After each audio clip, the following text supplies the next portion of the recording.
Quentin souffre de mucoviscidose. Chaque trimestre, il vient passer des examens de suivi à l'hôpital des enfants de Bordeaux. Parfait, Quentin. Cette pathologie génétique touche de plus en plus de personnes en France. Dans le cas de cette maladie, le corps fabrique un mucus épais, visqueux, qui entraîne de graves difficultés respiratoires et digestives. L'objectif de la kinésithérapie, c'est de drainer ce mucus pour faciliter son évacuation. C'est du quotidien, toute l'année. Malheureusement, la mucoviscidose ne prend pas de vacances. Depuis 2 ans, Quentin bénéficie des progrès de la recherche et teste de nouvelles molécules. On est parti là pour 20 minutes, on a fait les choses. Il a même repris une activité physique et intégré une équipe de football. Il a grossi, il respire mieux, il court, il s'amuse comme les autres, c'est le principal. Il y a 2 types de traitements. Il y a le traitement qui est symptomatique, qui existe déjà depuis toujours et qui pour l'instant n'est pas du tout substituable, notamment la kiné, les vitamines, les antibiotiques, les enzymes pancréatiques. Et puis après, il y a effectivement ces nouvelles thérapeutiques qui arrivent et qui émergent, pour lesquelles on a des bons résultats. Donc les deux choses sont complémentaires. Donc 3 glycémies par jour, tu me notes surtout les repas, parce que sinon on ne pourra pas faire de lien entre... À 16 ans, Timothée gère bien sa maladie tout en préparant un bac gestion des milieux naturels. Faut juste prendre des médicaments. Il y en a beaucoup ? Un peu, ouais. Sinon, après, je fais tout ce que dit l'hôpital et tout va bien. Voilà. Je fais du rugby et puis voilà. Je fais aussi de l'équitation, mais par exemple, pour brosser le cheval, ils m'ont dit de porter un masque. Du coup, voilà. À cause des poils de la poussière ? Des bactéries qui peut dégager. Et voilà. À 2 ans et demi, Lola connaît bien le centre de ressources et de compétences de la mucoviscidose. Elle le fréquente avec ses parents 4 fois par an. Nous avons vu la terrible nouvelle d'apprendre que oui, 3 semaines après sa naissance, elle était atteinte de cette maladie génétique. Ouais. Comment est-ce qu'on va faire? Quelles sont les perspectives? Voilà. Enfin, de suite, moi je me suis demandé, voilà, qu'est-ce qui nous attend rien que dans la première année de vie, à quoi on doit s'attendre. C'est une organisation de vie et c'est un fonctionnement. Une fois qu'on y est, ça se passe plutôt bien. Ouais. C'est beaucoup de contraintes, mais une fois que ces contraintes sont incluses dans l'organisation quotidienne, ça nous paraît facile. Son quotidien devient le nôtre en fait.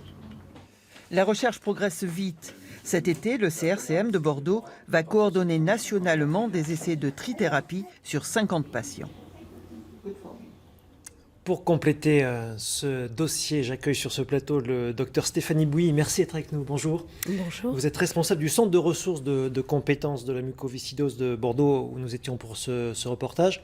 Bordeaux, dans un instant, où l'on parlera des progrès de la recherche qui viennent de connaître un sérieux coup de frein. On en parlera dans un instant. Un mot d'abord sur cette maladie génétique. Pourquoi touche-t-elle de plus en plus d'Aquitains ? Alors, c'est une maladie donc qui est dépistée à la naissance avec une prise en charge qui s'est organisée et des enfants qui passent de plus en plus à l'âge adulte. Et donc, il y a de plus en plus aussi d'adultes. Et régulièrement, donc, nous avons des diagnostics au moins une fois par mois pour les bébés en Aquitaine. Alors, c'est une maladie qui est transmise par les 2 parents qui sont souvent porteurs sains sans le savoir jusqu'à la naissance de leur enfant. Pourquoi ne peut-on pas diagnostiquer cela avant la naissance ? Alors on le peut une fois qu'on a le diagnostic de l'enfant, on peut proposer aux parents un dépistage anténatal en regardant s'ils sont porteurs sains. D'accord. Et donc avec un diagnostic très tôt en tout début de grossesse. Mais ça ne se fait pas systématiquement, c'est ça non, en fait ? Malheureusement non. Et ce mode de dépistage peut évoluer peut-être ? Ce serait possible de le proposer lors des suivis de grossesse. C'est un tout petit peu plus compliqué. On passerait à côté de diagnostics, notamment pour les jeunes enfants. D'accord.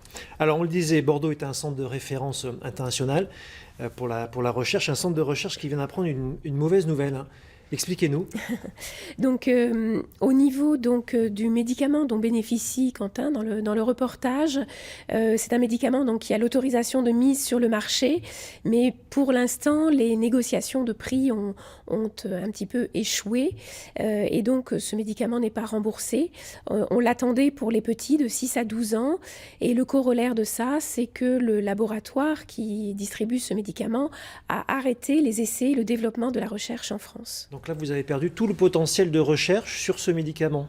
Sur ce médicament et surtout sur les autres générations à venir. Alors que c'est un médicament qui peut soigner ces patients. Hein. Mais comme on le dit dans le reportage pour le jeune garçon, ça les aide. Ça ne les guérit pas totalement actuellement, mais c'est une avancée thérapeutique qui permet de faire reculer la maladie. D'accord. Et vous espérez quelle évolution pour ce dossier ce médicament qui est autorisé à être commercialisé, mais qui est bloqué par le laboratoire? Alors, deux choses. Il faut d'abord reprendre, bien sûr, ces négociations. C'est important, en effet, de négocier le coût de la santé. Ça, je pense que cela va se faire.